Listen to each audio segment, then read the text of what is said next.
Hoje nós estamos dentro de uma daquelas mensagens que são sazonais da nossa igreja. Pastor, o que é uma mensagem sazonal? É uma mensagem que ela acontece diante de uma necessidade do corpo de Cristo. Por quê? Porque muitas das vezes nós vamos entrando em algumas esferas da sociedade e vamos percebendo que a igreja ela se enfraquece pela falta de conhecimento. Muitas e muitas das vezes nós nos deparamos justamente com esse cenário de olhar e perceber que nos falta a estrutura necessária para rebater e defender a nossa fé. O nome disso, desse movimento de debate acerca da fé, se chama apologética. É o ato de defender aquilo que nós cremos. E muito nisso nós vamos falar hoje sobre uma das festas pagãs de maior relevância dentro da nossa cultura brasileira, que é a festa do Halloween. E hoje eu quero convidar você a abrir a sua Bíblia comigo no livro de Atos dos Apóstolos, capítulo de número 19. Atos dos Apóstolos, capítulo de número 19.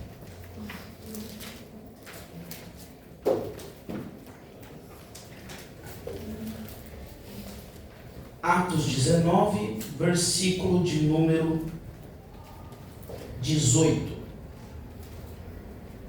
O texto diz assim: E muitos dos que haviam crido vinham confessando e admitindo em público as suas práticas. Também muitos dos que praticavam artes mágicas ajuntaram os seus livros e queimaram na presença de todos. Calculando o valor deles, estimava-se que chegavam a 50.000 moedas de prata. Assim, a palavra do Senhor crescia e prevalecia em poder. Até aqui. A primeira pergunta que a gente precisa se fazer é: o que é, essa festa chamada Halloween? De onde ela vem? Qual é o propósito dela? Porque a gente escuta muito falar: pastor, mas o Halloween é o dia das bruxas. Será que o Halloween é só o dia das bruxas? Será que essa festa, quem acha que é só o dia das bruxas, levanta a mão assim, só para eu ver. Ninguém acha. Meu Deus. O que você acha? Quem acha que o Halloween é um monte de outras coisas, levanta a mão. Não acha nada. Eu estou aqui para aprender. Vamos seguir em frente, vai dar tudo certo.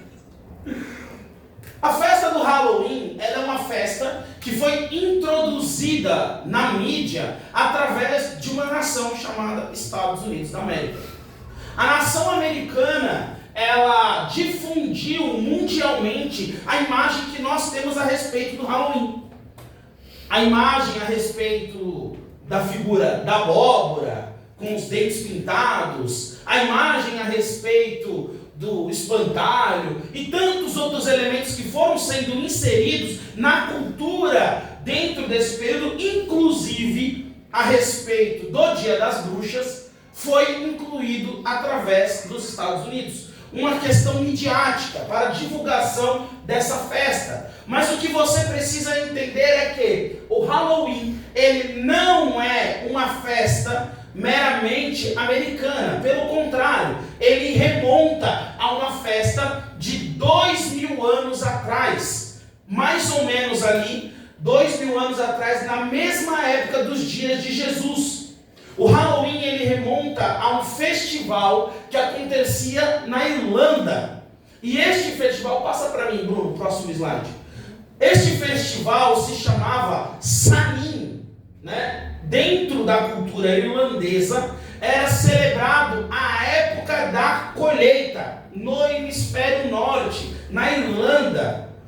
E quando era celebrado, eles faziam uma grande festa para as entidades, para os deuses irlandeses, a fim de que eles continuassem abençoando as suas colheitas. Por isso que dentro da estrutura do Halloween nós temos a figura por exemplo, da abóbora pintada. Por quê? Porque eram nas épocas em que se davam os frutos da terra, como a abóbora. Nós temos a figura do espantalho, apresentando-se como um ser maligno, como um ser do mal. Mas por quê? Porque ele era o guardião das colheitas, das lavouras. Ele era colocado para espantar aqueles que poderiam tentar se aproximar ali. Só que o que era que acontecia nessa época além das colheitas? Além das colheitas, muitos povos se reuniam em volta de fogueiras.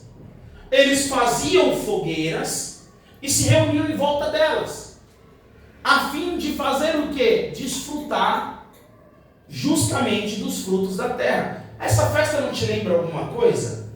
Fogueira, colheita, nada? Lembra muito a festa junina, que chegou no Brasil, mas que, como na Irlanda era diferente a época da colheita daquilo que aconteceu aqui no nosso hemisfério sul, lá essa época acontecia no final do mês de outubro. Só que o que acabou acontecendo? Aproximadamente no ano de 1500, a Igreja Católica Apostólica Romana, ela tomou por desejo cristianizar a festa do Halloween. Porque ela já era celebrada em muitos lugares. Ela já era difundida em muitos povos.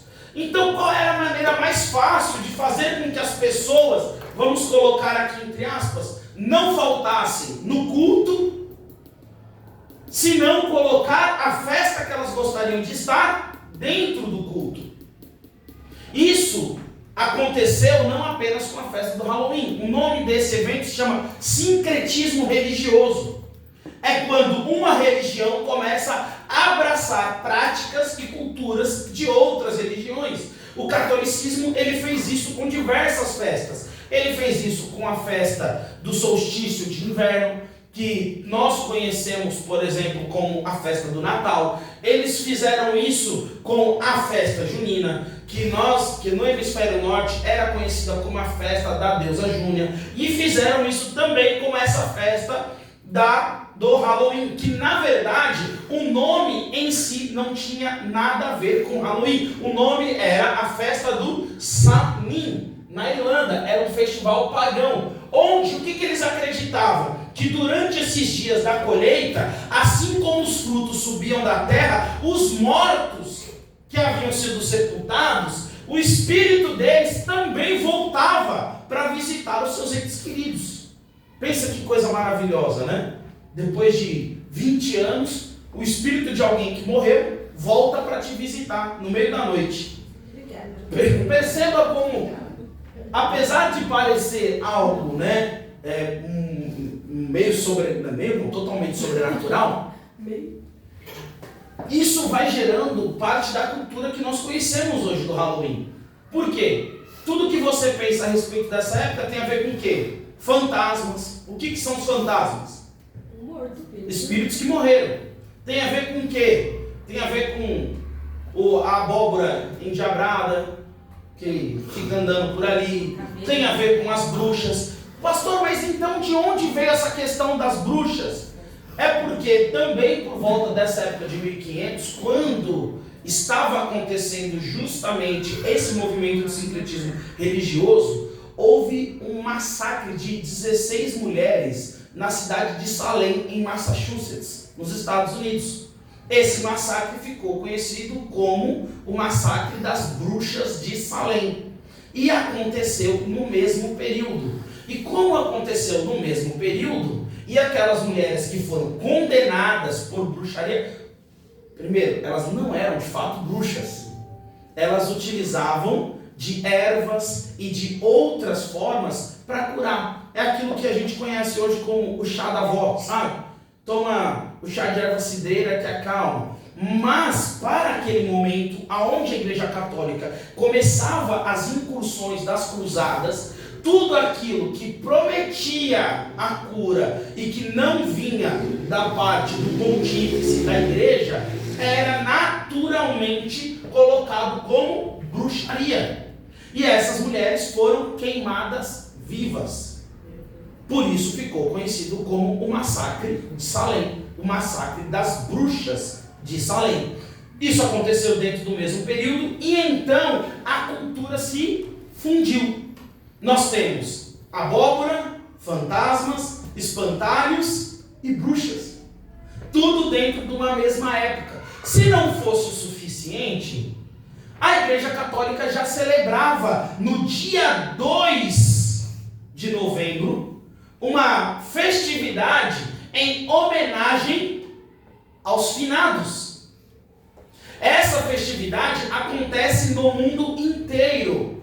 Qual que é a forma? É a forma de honrar a memória daqueles que partiram. Só que um dia antes do dia dos finados, é chamado de dia de todos os homens. Não é? É o dia de todos os santos. Maravilhoso, né? Eu não podia perder essa. Ninguém entendeu. É porque a maioria é mulher.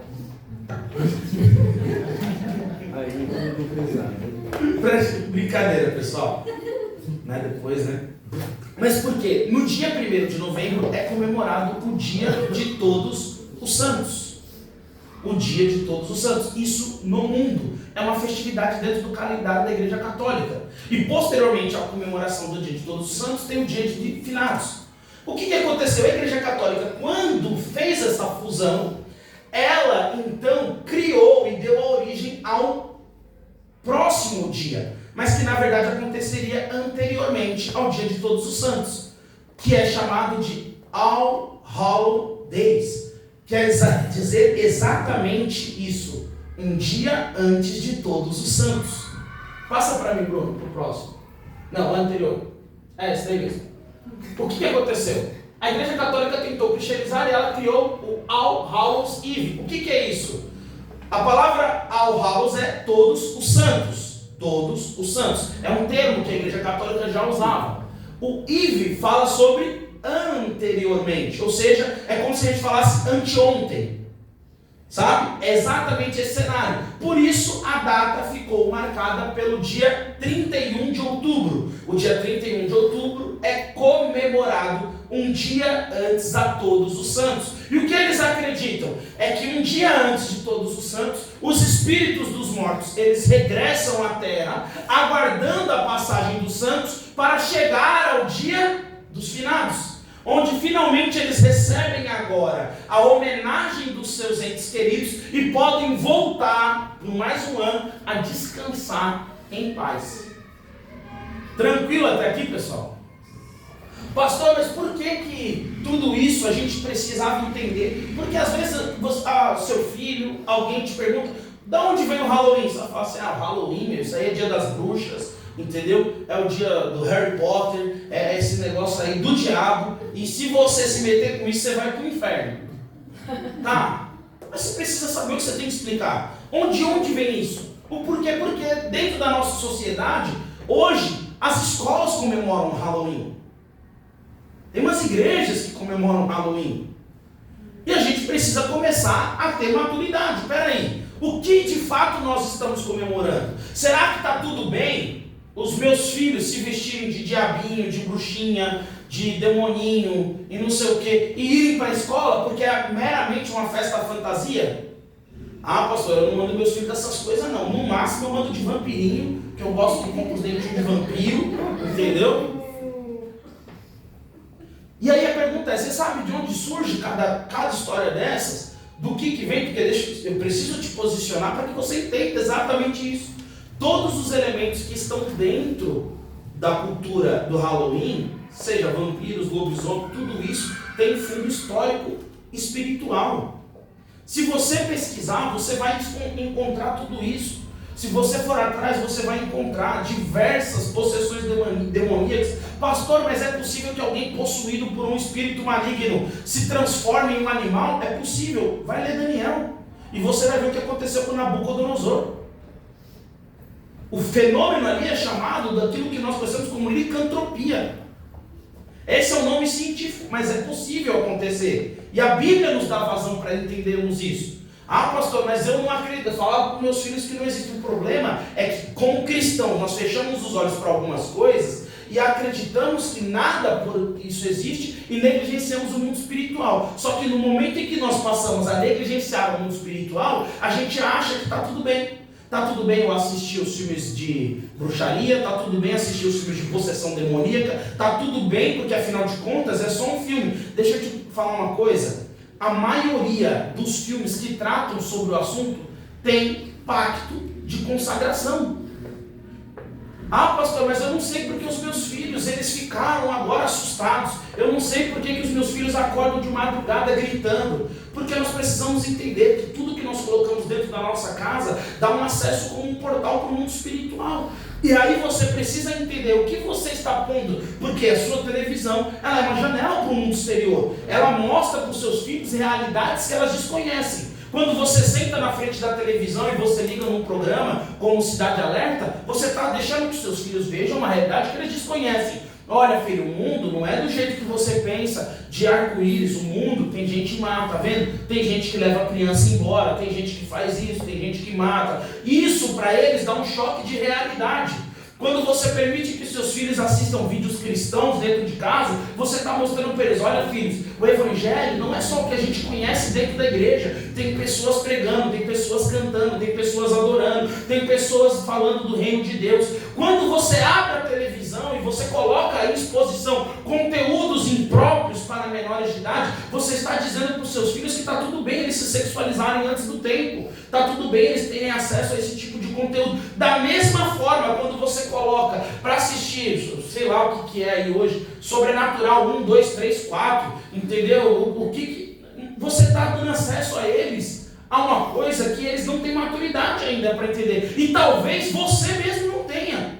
Porque a pergunta é, qual vai ser a reação emocional que você vai ter a partir do conhecimento de tudo aquilo? Ah, pastor, eu queria saber como é que funciona, né? As possessões demoníacas, eu queria entender. Tá bom, só que você com esse conhecimento vai fazer o quê? Você vai usar essa informação a que finalidade?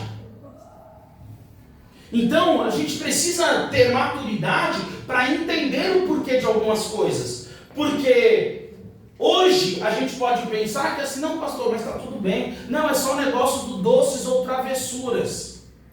Será que é só isso mesmo? Será que por detrás disso, desse movimento do Halloween não esconde nada? Você nunca se perguntou, achando estranho, de nenhuma forma, que todas as vezes em que uma festa foi uma festa pagã, ela foi tratada como normal, ela sempre busca atingir as crianças primeiro? Ela sempre busca oferecer doces às crianças? Aí deixa eu te falar uma coisa, sabe o que é oferecer? É ofertar.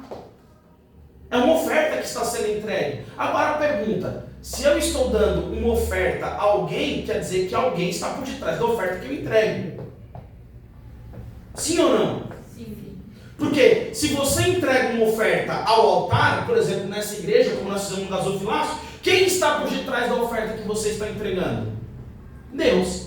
Porque você está entregando, mas eu não entreguei. Você não entregou na mão de Deus, mas você entregou com um propósito para que Deus visse e abençoasse a sua vida.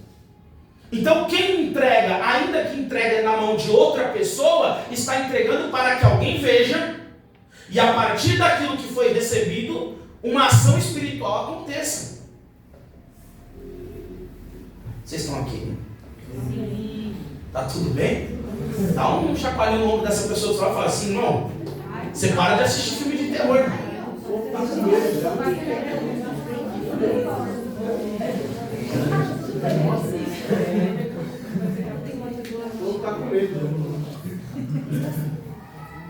Por que nós precisamos entender isso? Porque o mundo espiritual, ele é real. E às vezes, a gente quer tratar coisas que são espirituais como se elas meramente não existissem. Abre comigo, por exemplo, aí, abre comigo sua Bíblia em Efésios capítulo 5, para a gente começar a falar um pouco de Bíblia. Agora que você está começando.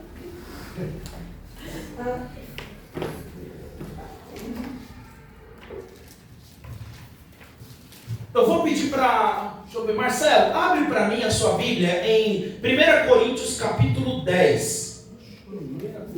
Isso. Márcio, abre você para mim em 2 Coríntios capítulo 6. Já está aberto. Jennifer, lê para mim Efésios 5:11.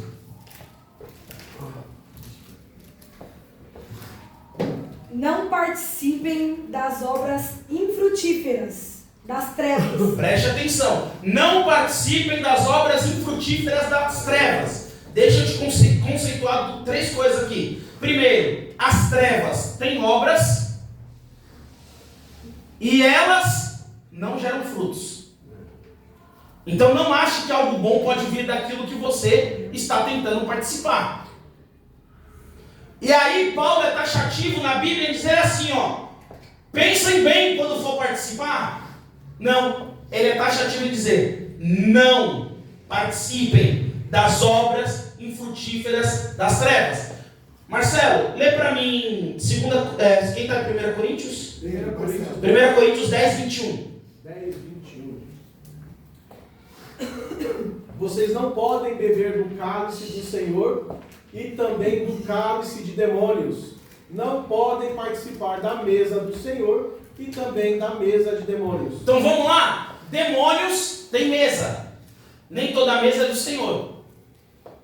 Eu vou dizer de novo. Nem toda mesa é do Senhor. Nem todo lugar que diz que está promovendo comunhão é Deus que está sendo tratado na mesa. Tem gente que tem mesa, mas a mesa é de demônios. E aí o que a Bíblia está dizendo é, você precisa escolher em qual delas você senta. Não dá para você falar que você vem aqui e toma o cálice do Senhor no dia da ceia, mas chega no Halloween, você quer ir de bruxinho para o trabalho. Você quer ir de bruxinha para a escola. Não dá. 2 Coríntios, capítulo 6, versículo 14. Não vos prendais a um jugo desigual com os infiéis, porque que sociedade tem a justiça com a injustiça? Que sociedade tem a justiça com a injustiça? Em algumas versões vai estar dizendo que comunhão tem a luz com as trevas. Ah, pastor, mas será que é tão ruim assim? É a Bíblia que está dizendo.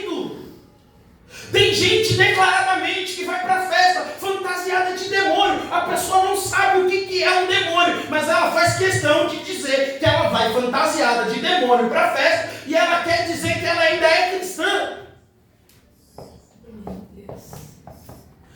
Será, pastor, mas será que isso é isso mesmo? Será que existem trevas? Porque bruxa não existe. Você tem certeza que bruxo não existe? Eu vou te convidar para o curso de janeiro que eu vou dar aqui sobre missiologia.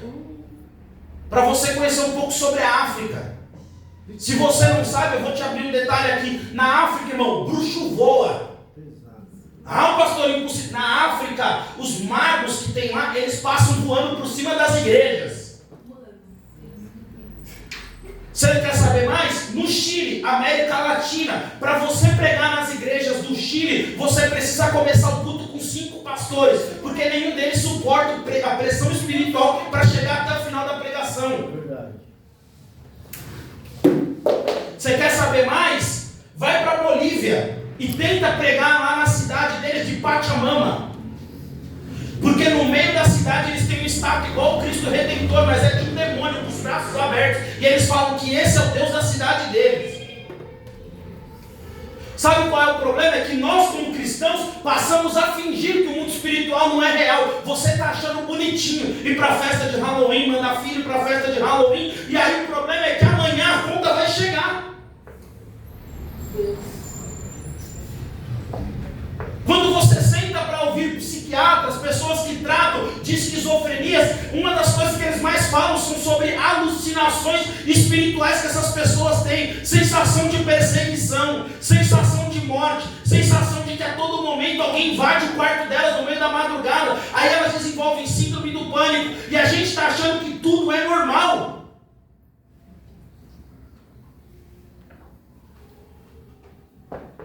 Ah, mas pastor, mas será que tem problema? Deixa eu te fazer uma pergunta. Será que aquilo que você consome, os lugares que frequentado, os tipos de festas em que você tem ido, Jesus está com você. Você consegue olhar para a gente e falar: ei, Jesus, vamos lá, então nós dois, nós vamos juntos. Eu visto de diabinho, o senhor vai de anjinho.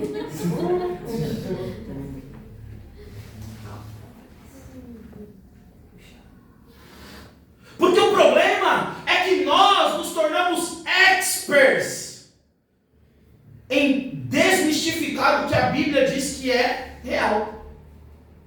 A gente criou uma teoria, pensa na teoria, fala assim: pastor, que teoria é essa? Que teoria é essa? Não, pelo amor de Deus, fala assim: que teoria é essa? Que teoria é essa? Ah, do nada a ver.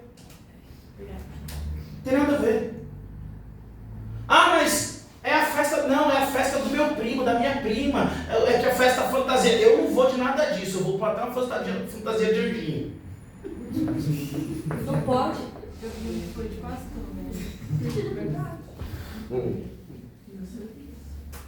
Não, o pastor está falando essas coisas aí, mas não tem nada a ver, meu. Deus conhece o meu coração. Deus conhece o seu coração, mas o diabo conhece as suas atitudes. E é com base nelas que ele vai encontrar brechas para te atingir. É com base nas suas ações. O diabo não conhece o seu coração, mas ele conhece o suficiente para saber que quando você negligencia a palavra de Deus para agir por conta própria, irmão, você já está abraçado com ele. Ah, pastor, poxa vida, mas a minha série favorita é Lúcifer. Mano, é isso. Mano, misericórdia.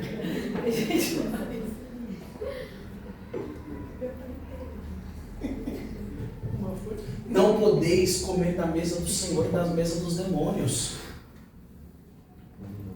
Não dá. Eu preciso escolher quem eu sou. Ah, pastor, mas é porque lá no trabalho, se eu não for... Irmão, deixa eu te dizer uma coisa. Se o seu cristianismo não é capaz de te fazer nem que seja perder um dia de trabalho, porque vou ser sincero, o Deus que te assiste, irmão, Ele quer que você seja luz no meio das trevas, mas Ele não quer que você fique tentando brilhar enquanto as trevas estão dançando. Não, pastor, eu vou lá evangelizar. Deus pode ficar tranquilo.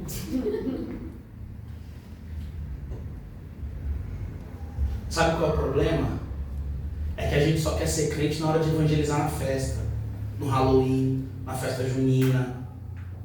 Ninguém quer ser crente na hora de ir pro meio da Praça da Sé hoje, pegar um sabadão, dia de sol, feriado prolongado, descer para a praia, mas para poder pregar, não para poder se jogar no mar.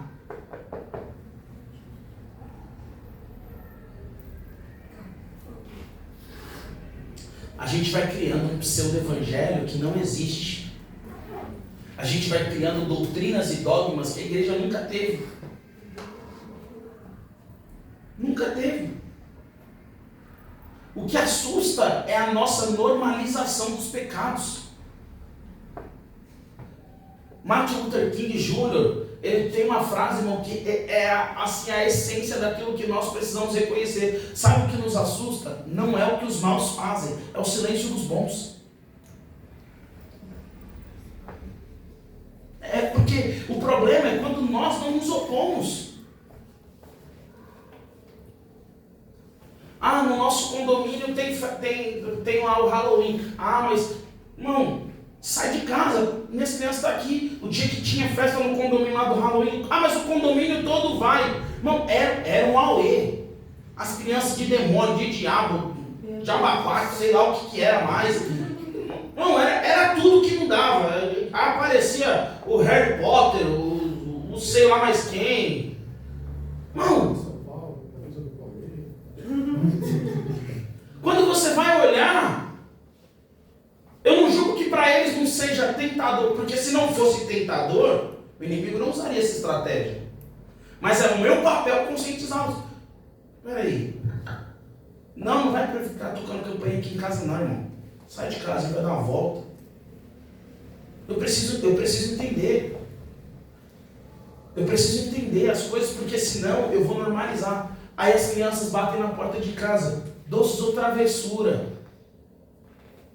Eu acho bonitinho, ai que legal, eu queria tanto morar nos Estados Unidos só para meus filhos participar. Meu Deus. Eu ouvi isso de cristãos. Ai, que eu acho tão bonito eles vestidos de fantasia, de fantasminha. Sabe qual é o problema da nossa atual geração cristã? É que na ausência da nossa verdadeira capacidade de argumentar, a gente se convence pelo primeiro argumento que aparece.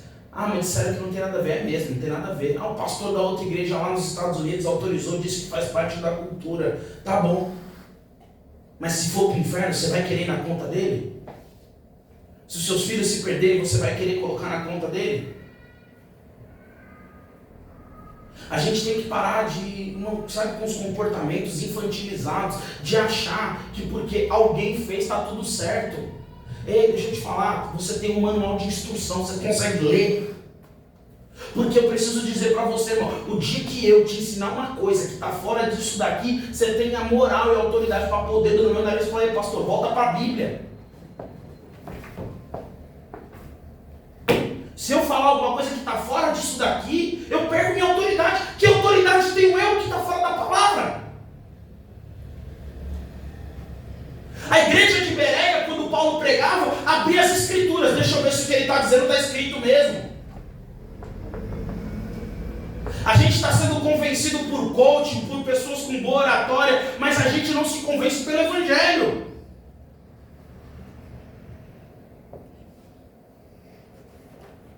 Abre comigo, Deuteronômio. Vivi, lê para mim, Deuteronômio 18. Roseli, abre para mim Efésios 5:8.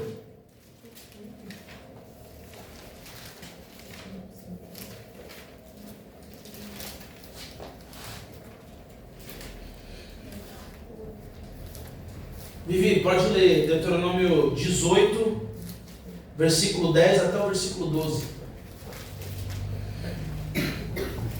Não ofereçam os seus filhos em sacrifício, queimando-os no altar. Não deixe que no meio do povo haja adivinhos ou pessoas que tiram sortes. Não tolerem feiticeiros, nem quem faça despachos, nem os que invocam os espíritos dos mortos. O Senhor Deus detesta os que praticam essas coisas nojentas e por isso mesmo está expulsando da terra esses povos enquanto vocês vão tomando posse dela. Aí presta atenção. Você acha que isso é uma coisa nova? O inimigo ele se reinventa, ele copia o que um dia ele já fez e que deu certo. Há 5.000 anos atrás esse texto estava sendo escrito por Moisés. E Deus estava dizendo, ei, não ofereça o seu filho como sacrifício. Porque você não quer se fantasiar de diabinho, mas acha bonito ele estar vestido de vampiro e ir para a escola. Tá tudo bem oferecer os meus filhos. Eu não quero.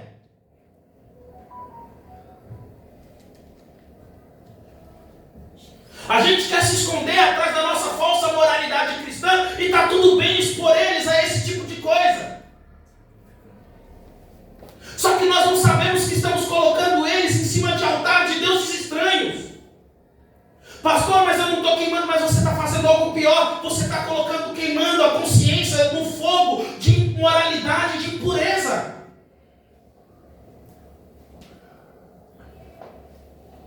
Do mesmo jeito que nós falamos na festa junina aqui, pastor, mas é tão bonitinho dançar quadrilha. É bonitinho, até que você entenda por que eles estão dançando aquilo ali. Mas é tão bonitinho, eu queria que ele fosse para uma festa fantasia. Irmão, engraçado que você não quer que ele se fantasie em nenhuma outra época do ano.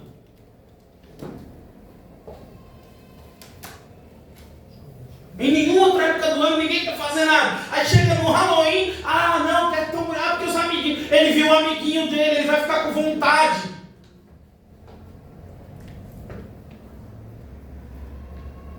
Deus diz, não tolere esse povo. Tira de perto de você os adivinhos. Pastor, o que é o adivinho? Deixa eu te falar um negócio. Vou aproveitar hoje mesmo, já falo. Se quiser ficar com raiva de mim, já fica mesmo também. Não, toma cuidado. Gente que revela. Ah, pastor, ele revela CPF, ele revela nome, ele revela. Irmão, você não sabe o seu CPF, não? Você não sabe o seu RG? Você precisa vir alguém num culto para revelar para você? Você tem, sabe quando você conhece um profeta de Deus? É quando a pessoa fala algo que você disse em oração em espírito. Aí você vai saber que é um profeta de Deus. Algo que passou só pelo seu pensamento aqui, ó, que o inimigo não pôde ler, não pôde sondar, e ele vai falar assim, ó, assim disse o Senhor a respeito do que você orou. Aí você vai conhecer um profeta de Deus. Agora o cara fala, abre a Bíblia em Mateus. Conhece algum Mateus? Não. Então se prepara. Está chegando um Mateus na sua vida. Ô irmão, vigia. A gente está correndo atrás de adivinho. Deixa eu te falar uma coisa. Ó, o diabo ele pode falar tudo sobre o seu presente, sobre o seu passado. Ele só não tem acesso ao seu futuro. Sabe quando você vai testificar uma profecia de Deus? Quando um profeta olhar para você e falar assim, ó, se prepara. Porque daqui a um tempo você vai viver isso. E a Bíblia diz, quando se cumprir, aquele homem era profeta. Meu Deus. Quando se cumprir, aquele homem era profeta. Agora, quando você olha para o dia de hoje, olha, pastor, não é que o senhor não sabe, eu fui numa igreja, falou o nome da minha mãe. Do céu. Espírito de adivinhação. Atos, não me falei a memória, capítulo 9. Paulo está andando dentro de uma cidade junto com Silas e tem uma mulher adivinha atrás deles falando, eis que vocês são grandes homens de Deus. Olha que profecia top. Você é um grande homem de Deus, você é uma mulher escolhida por Deus, você é um homem escolhido por Deus. Se é a gente, já está todo cheio, né? Ah, meu Deus, eu estou pisando em brasa, porque já tão, o povo está me olhando e eu não está me vendo. Paulo na hora fez cessar e falou assim, eu te repreendo no nome de Jesus, que o espírito de adivinhação que habita em você sai agora. Porque falar do teu passado é fácil. Falar do teu futuro é que é difícil. Saber o que Deus vai realizar na tua vida é que é difícil. Falar daquilo que só Deus pode sondar um coração é que é difícil. Deixa eu te falar uma coisa, o profeta não precisa vir marchando não, irmão. O profeta pode sentar numa mesa com você calmamente e Deus entregar o seu coração na mão dele ali com uma palavra de conhecimento. Sabe por quê? Porque o profeta que precisa de performance já se corrompeu. Ele está no ministério de Balaão. O profeta não precisa de performance. O profeta precisa de integridade. Deus estava dizendo desde aquela época, expulsa os adivinhos de perto de você. Sabe que esse negócio de profeta do Pix, irmão, fica...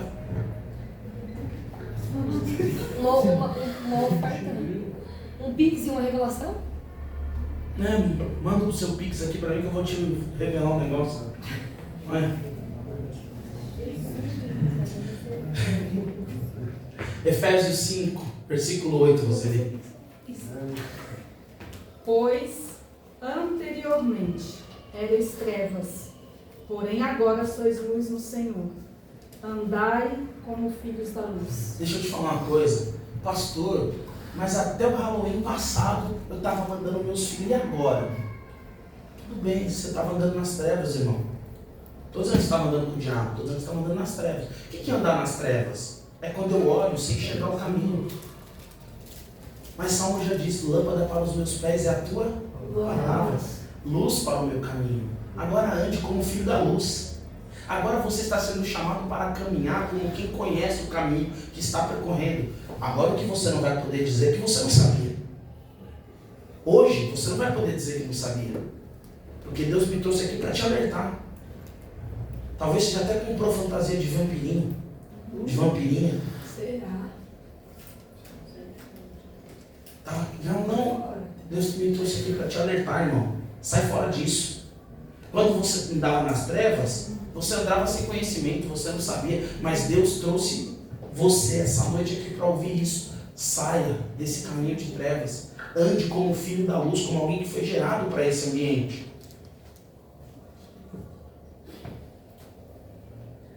Passa para mim pro próximo. O que o mundo acaba dizendo que é diversão? Fantasia. O que é fantasia, irmão? É a normalização do macabro. Você já parou para pensar, você andando na rua, você vendo de fato um espírito demoníaco? Você vendo de fato um ser abominável, aí uma pessoa toda deturpada? Porque o que é um vampiro, irmão? Você consegue considerar que é alguém que se alimenta do sangue de outro ser humano? Ah, pastor, não existe do jeito que passa na mídia, irmão. Mas vai conhecer quem faz trabalho de bruxaria. Tem gente que se alimenta até de cadáver. Entende? Você já pensou você encontrar com uma pessoa que o hálito da pessoa exala podridão? Porque o sangue fede depois de apodrecido. Mas a gente normaliza isso. Entendeu? A fantasia da bruxinha é tão bonitinha. Você sabe o porquê que tem essa ideia do chapéu de bruxa ser pontudo? É porque os druidas, depois você pode procurar os druidas que existiam lá no ocidente, no hemisfério norte, eles acreditavam que os chapéus deles, quando tinham uma ponta maior, eles eram canalizadores de energia. Por isso que tem aquele formato piramidal, canalizador de energia. Aí você está pondo lá uma antena na cabeça do seu filho. O que a gente tem que tomar cuidado? Flertar com o ocultismo.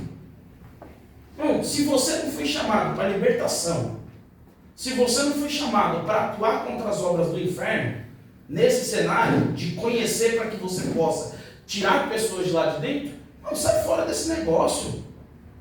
Ah, contato paranormal de 7º grau, e não sei o que lá, e sei mais o que, não sei, irmão. Esses dias um amigo do Marcelo veio falar para mim, pastor, você não assiste filme de terror porque você tem medo. Eu falei, irmão, eu não assisto de verdade, nunca assisti. Porque eu não gosto, acho um filme horrível, péssimo. Ele falou, não, você não assiste porque você tem medo. Eu falei, agora Deus, Jesus, ele sabe mais do que eu. Então, irmão, você vai ficar assistindo esse tipo de coisa para quê? Cada um tem um chamado. Seu chamado é lutar contra, ficar em batalha espiritual, lutando contra demônio, entrando dentro de beco, de viela, pegando gente que está possuída por entidade, por sei lá quantos demônios lá, irmão, para expulsar. Se não for o seu chamado, para que você vai ficar observando um negócio desse? E ainda que seja, você acha que o filme é a realidade, irmão? Não, quando menor eu vi menina de 6 anos de idade levantar um banco de madeira de uma igreja endemoniada. Mas essas coisas ninguém quer falar. O que a gente tem que tomar cuidado? A cultura pop. O que é cultura pop? Cultura pop é cultura popular. A cultura popular normalizou o entretenimento com a morte. Normalizou. Qual que é o entretenimento com a morte? O pessoal que vai assistir lá os Premonição, sei lá das quantas. Um filme que morre todo mundo, não sobrevive ninguém. Você acha, irmão, você consegue parar para ter noção do que é a morte de uma pessoa?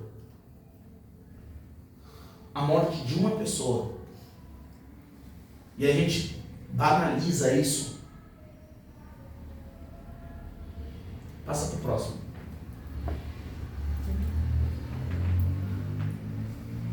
O contraponto do bíblico a respeito disso é que enquanto a morte, o mundo celebra o ocultismo, o mal, o medo, a gente precisa lembrar de João 14,6. Abre para mim aí, lê para mim, Bia, João 14,6. Kátia, lê para mim João 8,12.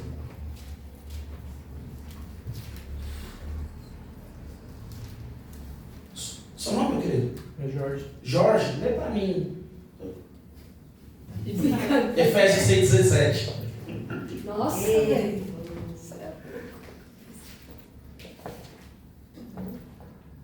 Pode ler, Bia. Jesus disse, eu sou o caminho, a verdade e a vida. Ninguém pode vir ao Pai senão por mim. O que a gente tem que entender? O que o cristão celebra?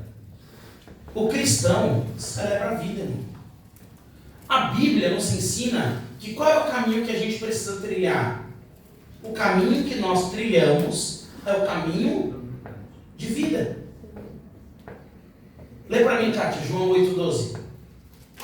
De novo lhes falava Jesus dizendo: Eu sou a luz do mundo. Quem me segue não andará nas trevas. Pelo contrário, terá a luz da vida. Quem me segue não andará? Nas trevas.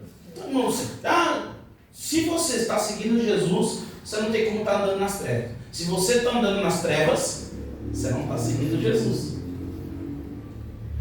É uma verdade. Pode ler para mim, Jorge. Efésios 6,17. E tomai o capacete da salvação e a espada do Espírito, que é a palavra de Deus.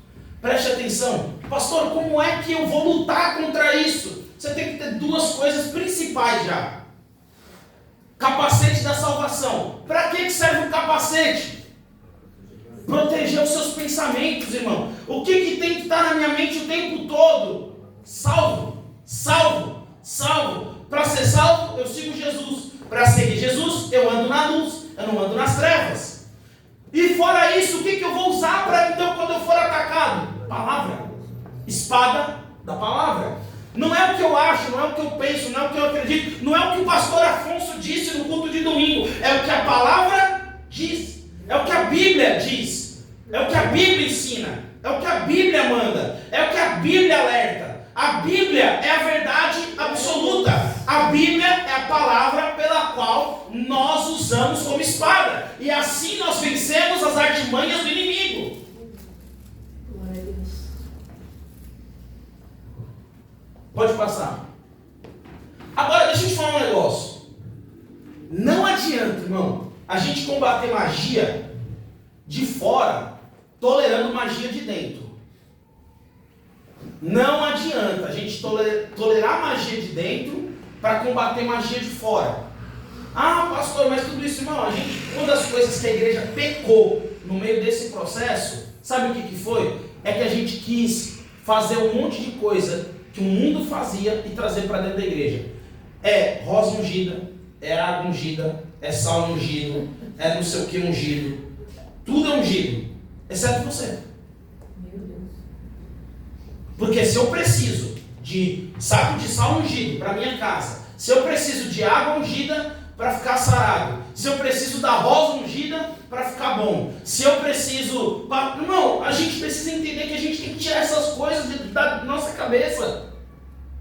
Por quê? Porque isso é magia. Isso são pequenas coisas que nós vamos tolerando. A pergunta é, o poder está no nome de Jesus ou no sal? É verdade. O poder está no nome de Jesus ou no copo com água que você bebe? Ah, pastor, mas é porque o copo com água foi orado. Sim, irmão, eu entendo. Olha, deixa eu te falar uma coisa. Eu não negligencio ato profético. Eu não negligencio. Quem é da igreja aqui sabe, eu não negligencio. Pastor, eu estou com alguém que está enfermo na minha casa e que não quer vir na igreja. Eu trouxe uma peça de roupa. O senhor pode orar, porque eu tenho certeza que a hora que ela vestir, ela vai ser curada. Eu não negligencio. Agora, eu não faço disso doutrina. Porque se a pessoa não quer vir à igreja, ou se a pessoa não tem condições, mas eu posso enviar algo até ela que foi orado, que foi abençoado por Deus, dizendo, Senhor, que quando ela tiver contato, ela seja restaurada pelo teu poder, isso é um ato profético. Mas é quantos atos? É um. Eu não posso fazer disso a doutrina da igreja. A partir de agora nós não somos mais profundidade, nós somos a igreja da roupa ungida. Meu irmão, eu não posso fazer, pastor, se o senhor orar nessa garrafinha, quem beber dessa água será curado. Meu irmão, não quer dizer que eu não possa fazer isso por uma pessoa que está extremamente doente, que talvez não tenha condições de eu ir lá fazer uma oração. Agora, eu vou fazer disso aqui um amuleto da minha sorte? Ah, porque se eu colocar o corredor de sal e você passar aqui, todos os seus males vão ficar presos no sal. Não. Isso é esoterismo. Entende? Mas a gente, como igreja cristã, está tolerando tudo isso. É um monte de magiazinha. É um monte de pequenas coisas. E aí, antes da gente enfrentar as do mundo, como Halloween, como tantas coisas, a gente combate primeiro de dentro. Um monte de crendice que a gente foi tornando como se fosse doutrina de evangelho. Não adianta. Por quê? Porque se as igrejas nós não nos vestimos de monstros, mas nós criamos superstições gospel. É óleo mágico, é água consagrada, é sal profético. O problema não é não celebrar as trevas, é conviver com elas em nome da fé. Porque se você for em diversas outras religiões, você vai achar isso. Nós temos aqui uma coisa. Isso aqui é um óleo de unção. É um óleo de unção. Esse óleo é mágico? Não. Se você beber esse óleo, você vai ficar curado? Não. Você sabe para que o óleo serve na Bíblia? Sabe? No Novo Testamento, tá? A gente não é do Velho Testamento. Então nem quando a gente vai ordenar alguém ao ministério, a gente não usa óleo. Porque na Nova Aliança, a Bíblia diz, ele serve para ungir os enfermos. Tragam os enfermos aos presbíteros e com o óleo da unção se unja ele. É só para isso, irmão. Para a gente orar porque está doente. Pastor, então por que às vezes a gente vem aqui ofertar e a gente é ungido? Porque às vezes tem pessoas adoecidas na sua área financeira. Nem toda doença, irmão, é física. Agora você pensa, chegar semana que vem, que eu vou fazer um culto semana que vem. É o culto do óleo. Você vai tomar um vidrinho de óleo. Eu vou falar desse dia. Eu amo ter. Você vai ser curado. A gente como igreja sadia, mas deixa eu te falar, não estou querendo ser pejorativo. Mas tem lugar, irmão, se a gente fizer, vai fazer fila do outro lado da rua para tomar o óleo. Vai fazer fila do outro lado da rua para tomar o óleo. Porque nós nos tornamos seres supersticiosos, pessoas supersticiosas, porque a gente acredita no óleo, mas não acredita no Deus que pode usar um óleo para abençoar. É verdade, Quando alguém compra um carro, uma casa, você sabia que a gente não unge com óleo? Você sabia? A gente não unge com óleo, sabe por quê? Porque a Bíblia diz que tudo aquilo que for ungido com óleo pertence ao Senhor. Então a partir de hoje, se você quiser comprar um carro, uma casa e me chamar para ungir, eu levo óleo, irmão. Inclusive tem um carro novo ali. Com glória. Por quê? Porque, irmão, o carro você comprou, o carro é seu. Agora você fala, pastor, eu vou entregar ele pro altar. Aí a gente vai ungir o carro.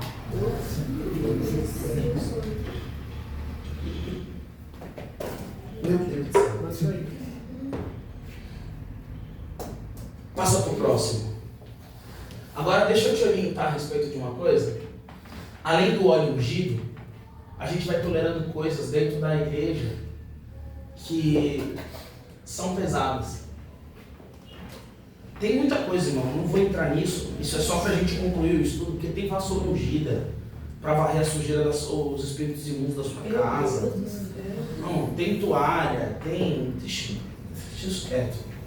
Mas a Bíblia vai dizer a respeito de uma coisa que é o pecado de rebelião. Sabe o que ele se compara na Bíblia? Feitiçaria. Não adianta nada, irmão.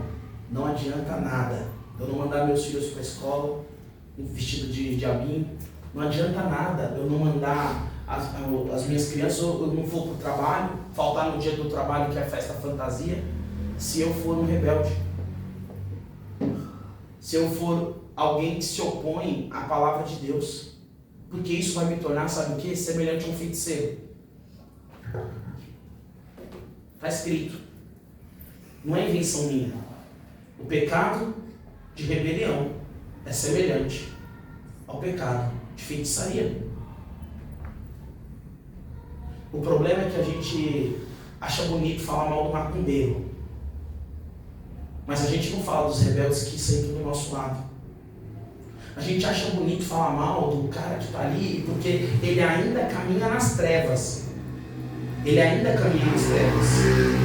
E ele, por algum motivo ou outro, ele ainda não entendeu. E ele acha que realmente se ele fizer um trabalho, que se ele for para o centro espírita, que se ele for isso, se ele for aquilo, ele vai resolver a vida dele. Eu preciso te conscientizar de uma coisa. Tem muita gente boa em religião ruim, mas tem muita gente ruim dentro das igrejas. Sabe por quê? Porque aqueles que estão lá fora, eles caminham em trevas e a maioria não conheceu o Evangelho. O problema são os que conheceram o Evangelho ou dizem ter conhecido, mas são piores do que os que estão lá fora. Deixa eu te falar uma coisa, quando você for defender os seus filhos na escola, faça como eu. De verdade, isso eu posso falar. Meus filhos não participam de nenhuma festividade, de nada que tenha a ver com, seja festa junina, Halloween, de nada. Mas, irmão, eu não vou lá para quebrar o pau na escola, para bater na mesa e falar, não, irmão. Porque senão eu não sou um conciliador, eu não sou um ministro de paz. Eu vou lá para dizer assim, olha, eu só não acho justo que eles sejam punidos por nota por isso. Mas pai, não, eu entendo, mas eu quero que você entenda que eu estou fazendo um uso legal do meu papel como cristão, eu não quero que eles participem. Mas a gente vai ter que descontar a nota. Então tudo bem, então eu como pai eu assumo a responsabilidade da nota. Eu preciso estar pronto para isso. Não, pastor, porque é injustiça. Bem-aventurados que têm fome e sede de justiça, eles serão saciados. Se eu quiser fazer justiça pelas minhas próprias mãos sempre, diante daquilo que eu sou injustiçado, sabe o que a Bíblia vai me dizer? Lá em Isaías, as suas justiças são trapos de imundície. Porque às vezes aquilo que Deus ia me justificar, eu pus na minha mão. Meu Deus. Então, eu preciso te orientar a respeito disso. Você não precisa ser alguém, irmão, que vai ficar brigando com os outros por causa disso. Pastor, mas no meu condomínio eu vou fazer um abaixo-assinado, eu vou mandar no grupo do condomínio. Irmão, você mora num condomínio, tem quantos apartamentos lá? Se dentro da assembleia eles resolveram, seja você a luz. Seja a luz. Porque às vezes a gente acha que a gente vence na pancada, né? Igual eu disse aqui um pouco antes. Mas tem coisa que Deus está querendo que você mostre o relacionamento que você tem. Por isso que eu disse, tem muita gente boa que está perdido andando nas trevas. Se perdeu porque nunca teve a oportunidade de conhecer a luz. Às vezes nasceu numa família assim. Eu conheci muita gente, irmão, que nasceu já dentro de família, religião de matriz africana, religião espírita, e as pessoas são boas, elas não são pessoas ruins. E aí eu entendo, quando Deus me coloca perto delas, é Deus querendo dizer, eu gosto tanto dessa pessoa que está andando nas trevas que eu quero trazer ela para a luz. São meus filhos. Entende? A gente precisa entender, porque às vezes como igreja, a gente vai usar tudo que a gente aprendeu aqui e falar, agora, pastor, você não está ligado, agora eu vou chegar na escola. Você vai ver só o que eu vou fazer.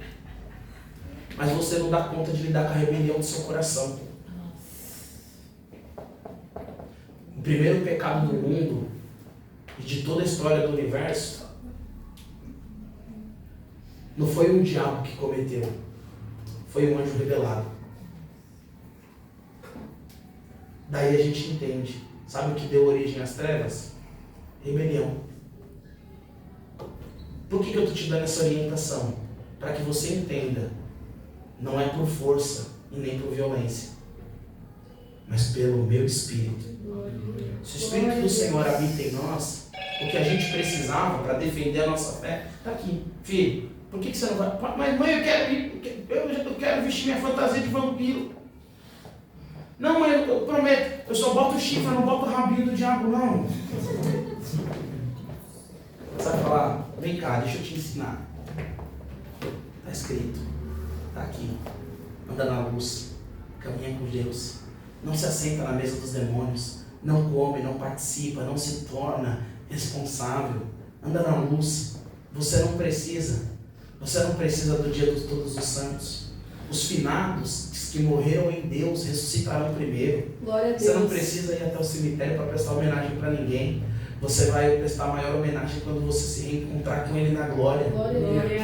Então, a partir disso, a gente começa a ensinar baseado na palavra. Amém? Amém. Se coloca de pé, eu quero orar com vocês.